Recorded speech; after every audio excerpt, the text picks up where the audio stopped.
Public versus private versus protected access in 60 seconds.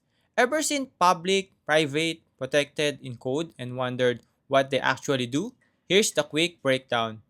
Public access are anyone can access it, inside or outside your code. It's like sharing your playlist with the whole world.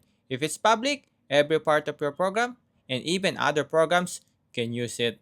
Private access are top secret. Only code inside the same class can access it.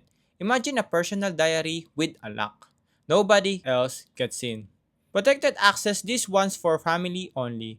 The code inside the class and its subclasses can use it.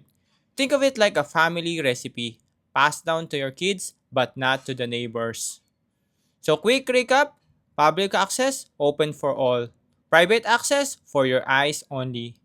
Protected access, family access, just you and your subclasses.